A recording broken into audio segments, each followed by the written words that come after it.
Sí, mi primo cada vez que le veo, vamos, todas las comidas que hacemos familiares, me cuenta que hay una chavala en su clase, que su madre no hace nada y reciben ayuda y cosas así. No sé, a mí me parece fatal. Se creen que España recibe a todo el mundo, se creen que esto es un país monedero. Estas preguntas parecen tener una respuesta directa en términos de física cuántica, tomando como ejemplo la paradoja de Schrödinger. Esta teoría plantea la posibilidad de que un gato esté vivo y muerto a la vez, según las leyes de la ciencia, y es fácilmente aplicable a la condición de las personas refugiadas. Seguro que en muchísimas ocasiones has escuchado en un mismo discurso la paradoja en la que cae alguien que afirma que los inmigrantes nos roban el trabajo, pero en cambio no trabajan y vienen a vivir de subsidios. Esta situación es a la que llamaremos el inmigrante de Schrödinger. Es paradójico, ¿no? Y ahí no solo sobre personas refugiadas, es sobre migraciones en general, sobre personas migrantes en general. Hay una encuesta que hace el Centro de Investigaciones Sociológicas periódicamente, la última del año 2017, se percibían contradicciones de ese estilo, pero de una pregunta a la siguiente y sin pasar, ¿no? De decir que una inmensa mayoría de personas creen que las personas migrantes hacen trabajo que las personas españolas no quieren, y en la siguiente pregunta, ¿y usted cree que las personas migrantes le quitan puesto de trabajo a los españoles? Dicen que sí.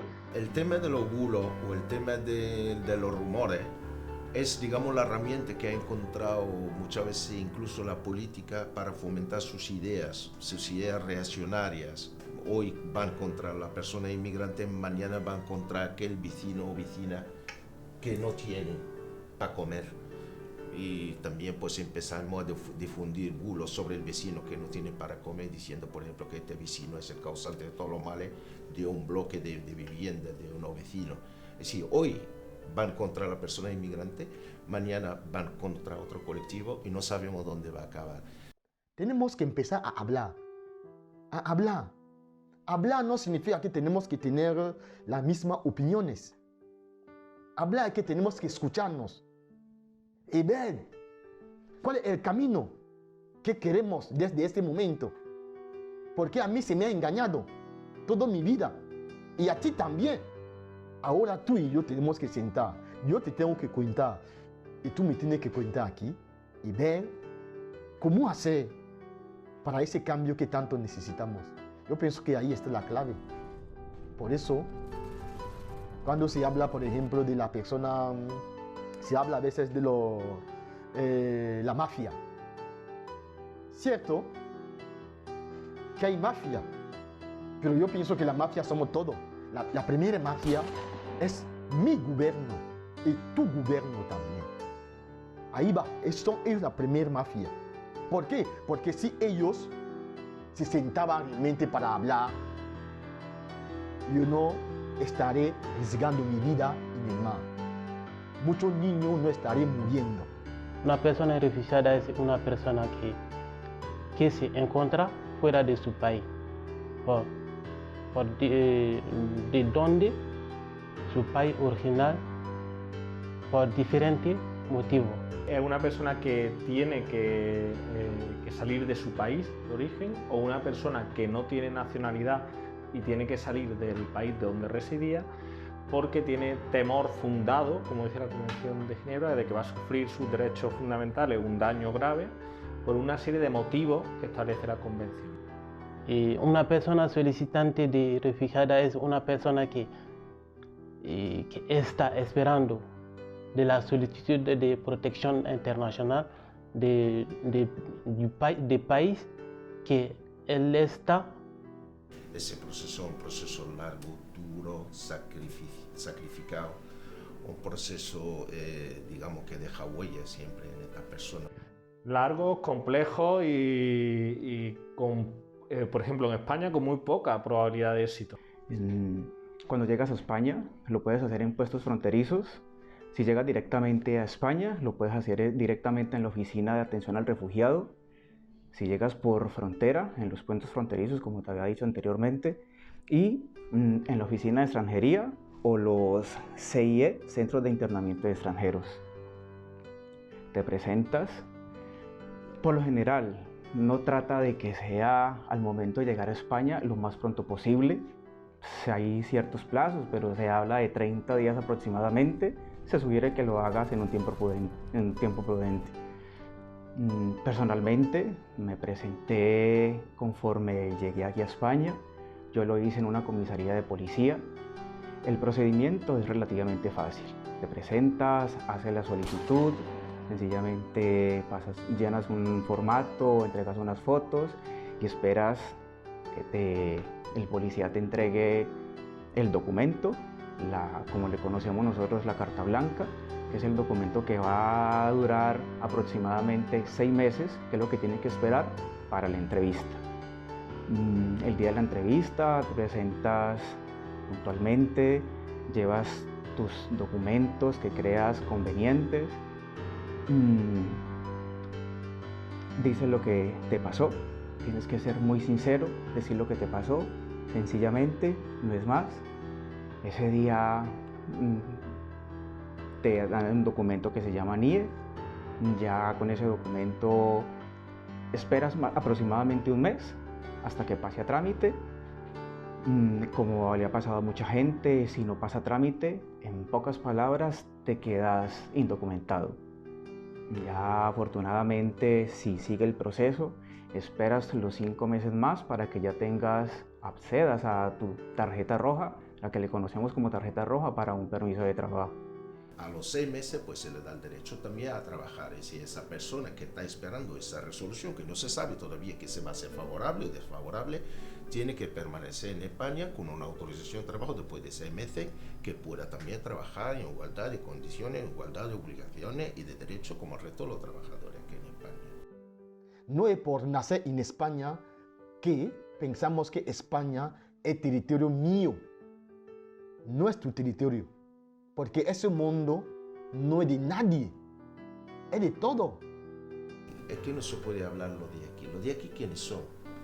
Primero los españoles, ¿vale? Pues primero aquellos que tienen nacionalidad española, hay que aclararlo, ¿no?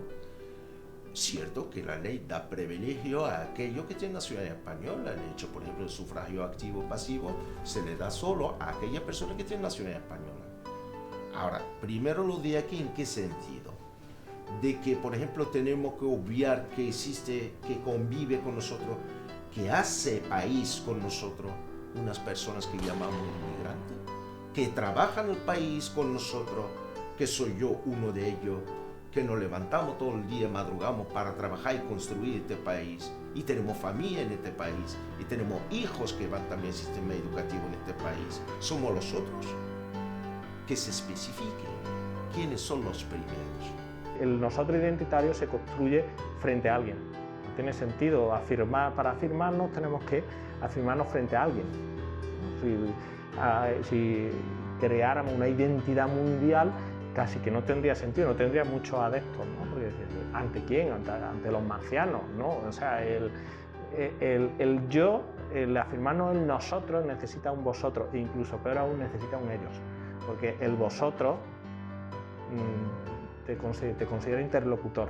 Lo malo es cuando te convierte en tercera persona. Ese tipo de discurso identitario mezclado con unas condiciones de vida y unas condiciones sociales precarias es una bomba de relojería o un mix que a mí me preocupa. Y el discurso es muy fácil. Y por desgracia hay muchísima gente que le está pasando canuta, que cree en ese discurso, porque le está pasando mal. Porque sus problemas no se han solucionado. Llevan muchos años intentando solucionar sus problemas, nadie lo ha solucionado. Y algo tienen que creer para solucionar el problema. Pues el perfil de personas refugiadas que llega aquí no es el perfil medio de personas refugiadas real, porque aquí llega una minoría y normalmente son esas las personas que tienen más recursos dentro del contexto. Pues muchas veces que eran personas que en Siria, por ejemplo, tenían recursos, pero han tenido que dilapidar todos sus recursos para llegar aquí, pero los tenían. Digamos, aquí están los refugiados, para entendernos, VIP. Entonces no podemos decir que los inmigrantes son todos los delincuentes, no son delincuentes. Habrá delincuentes, habrá vagos, habrá trabajadores, habrá de todo. Y por tanto, dejen usted el Estado de Derecho que funcione. que para eso tenemos la justicia, que actúe la justicia en aquellos casos donde hay personas inmigrantes que no se adecuan o no se integran, por ejemplo, en la sociedad. Y esa es la política que yo te estoy diciendo. La política es dejar que actúe el Estado de Derecho y el Estado de Bienestar. Y si nosotros ponemos impedimentos y ponemos puertas y ponemos obstáculos y difundimos falsas noticias para engañar a los nuestros, a nuestra ciudadanía, estas no son políticas para una diversidad enriquecedora el día de mañana. Esto puede ser contraproducente y eso puede ser también foco de problema. De pronto dicen que un menor extranjero no acompañado tiene una pensión mensual por encima de una pensión de una de las viudas, ¿no? Que le gusta tanto decir. O sea, mentira, falso. Entonces, cada cosa que eso escuche, por ejemplo, en el caso de las personas extranjeras y el derecho a la vivienda. Bien, las personas extranjeras en situación documental irregular no tienen acceso a ningún tipo de ayuda de vivienda. Segundo, incluso las personas que están en situación documental irregular tienen que ser residentes permanentes, o sea, llevar al menos 5 años en situación legal en España para que puedan acceder en condiciones de igualdad que los españoles. La persona refugiada no recibe subvenciones como persona. No existen las subvenciones de forma individualizada, dirigida a personas por el hecho de refugio, solicitantes de refugio o solicitantes de protección internacional, mejor dicho. Si existe algunas subvenciones, van dirigidas a aquellas organizaciones que se van a encargar, digamos, de cuidar de esta persona un tiempo, unas fases, que son 3 fases. La primera fase de acogida, una segunda fase de inserción y otra tercera fase. Una vez que se acabe la fase, pues entonces esta persona, cuando tenga su autorización de residencia como persona beneficiaria de protección internacional, esta persona puede tener los mismos derechos y obligaciones como cualquier residente legal en España, como cualquier trabajador o trabajadora o como cualquier ciudadano que vive aquí en España, porque no existen subvenciones dirigidas a personas por el hecho de ser refugiadas. Que hasta ahora, todo lo que hemos vivido, estamos ayudando, es insuficiente. Lo siento que os diga de esta forma. Estamos ayudando, sí, no estamos diciendo que no, pero es insuficiente. Hay personas que siguen muriendo. Cada día, personas que salen de África, 100, 200, 400, 1000 personas, pero llega aquí 200, 300 personas. ¿Dónde se ha ido el resto? No pasa nada. Como son negros o como son árabes, no pasa nada. Ellos ya, no pasa nada con ellos. Pero cuando es uno solo, blanco, madre mía, es que se va a levantar todo el cielo y la tierra para ver la cosa. Hasta aquel inmigrante que dice que está ilegalmente en España paga impuestos, porque pagamos impuestos indirectos y pagamos impuestos indirectos. Si yo cojo el autobús y soy un inmigrante indocumentado, estoy pagando también el IVA. Si yo compro el pan y soy un inmigrante indocumentado, estoy pagando también el IVA. Estoy pagando aquellos impuestos también indirectos. No es cierto que los inmigrantes indocumentados que están aquí en España no pagan impuestos. Pagan también impuestos. Y si a esta persona, por ejemplo, de estos impuestos que pagan, se le revierte también en algo, por ejemplo, no digo, por ejemplo, en un cierto bienestar, darle de comer a la persona que está, por ejemplo, sin comer, o darle, por ejemplo, alojamiento de un día o una noche cuando hace mucho frío para dormir. Esto no lo veo yo que es una barbaridad lo que estamos haciendo. Yo creo que tenemos que hacer lo que tenemos que hacer como ciudadanos. No podemos nosotros vivir en una ciudad diciendo, tenemos calefacción, tenemos luz, tenemos todo, pero el que no tiene, que se duerma ahí en la calle y se muere de frío. Sea inmigrante o no sea inmigrante, por desgracia, no solo hay personas inmigrantes que están durmiendo en la calle. Hoy por hoy también hay personas que son de aquí, que están durmiendo en la calle, el único que le llamamos personas sin techo o personas sin hogar. De hecho, hay muchos recursos sociales que están limitados a las personas españolas o como máximo a los ciudadanos de la Unión Europea, ¿no? Eso sí está abierto, igual que nosotros tenemos acceso a las prestaciones sociales cuando vamos a Alemania, cuando vamos a Suecia, cuando vamos a Dinamarca. Los ciudadanos de la Unión Europea sí tenemos derecho de acceso en igualdad a las prestaciones sociales, pero los ciudadanos de terceros países no. Aquí la persona inmigrante, no por el hecho por ser extranjero, por ser inmigrante, no ha ganado el derecho a tener esas ayudas sociales. No, miramos todos los requisitos que se establecen para el acceso a la vivienda, para las prestaciones asistenciales, para todas las prestaciones, no hay ningún apartado que habla de inmigrante.